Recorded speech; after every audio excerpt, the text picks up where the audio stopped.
There was a young boy named Mac Tolliver. He lived with his mother and father in an old mansion on the edge of a forest. The family was wealthy, and they owned a lot of land. However, as time went by, the family fell on hard times, and the parents were forced to sell their land to some property developers. The young boy loved playing in the forest, and he didn't want his parents to sell it. When the deal went through, the young boy was furious with his parents, and he went out of his mind. One dark night, he crept into his parents' bedroom and murdered them with a knife. Their bodies were found by the police a few days later.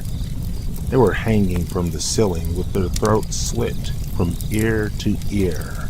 On the wall, there was a message written in blood. It read, "You shouldn't have sold the land," and it was signed, Mac Tolliver. The boy was never seen or heard from again. A few years later, the developers turned the land into a summer camp. The mansion where the Tolliver family had lived was still standing, but over the years it had become dilapidated, and it was now abandoned. The first summer it opened, 2 of the campers went missing. The camp counselors organized 2 search parties to go out into the woods and search for them. Eventually, the missing campers were found, but it was a horrifying scene. They were hanging by their necks from the branches of a tree, and their throats had been sliced open. There was a wooden board nailed to the tree above them with a message on it, written in blood. It read, "Stay off my land. No trespassing." It was signed, Mac Tolliver. The next summer, the camp was still open. Around the campfire, the camp counselors told the story of Mac Tolliver and how he murdered his family. All of the kids were terrified. There was one kid that summer who everyone liked to pick on, the quiet, shy kid named Cameron, and the others always made him the butt of their jokes. The camp counselors decided to play a prank on the kids. After telling the story of what had happened all those years ago in the house, they made an announcement. That night, they would take the campers one by one and make them walk through the old mansion. 2 of the counselors named David and Steve were going to take the campers to the house. Cameron said he was too scared, but they told him he had to go. He was the first one picked. Steve took Cameron with him and they walked off towards the mansion. Everybody else stayed by the campfire and waited their return. They waited and waited, but Steve and Cameron never came back. After an hour of waiting, they began to get impatient.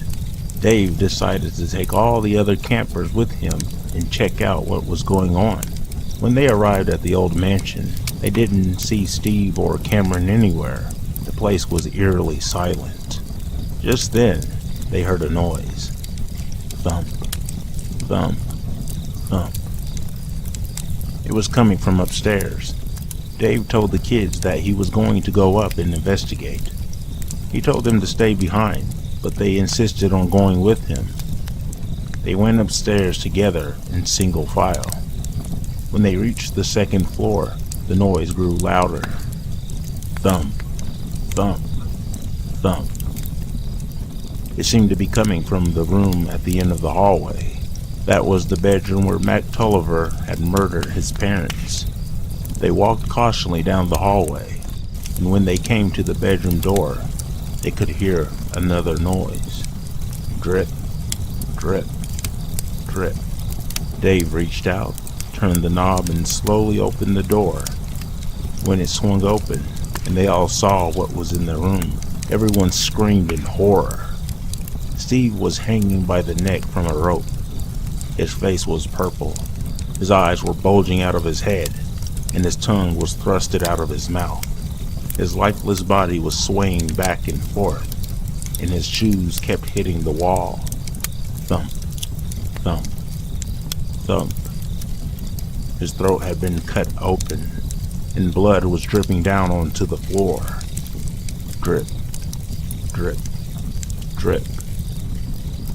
On the wall behind him, scrawled in blood, was a message.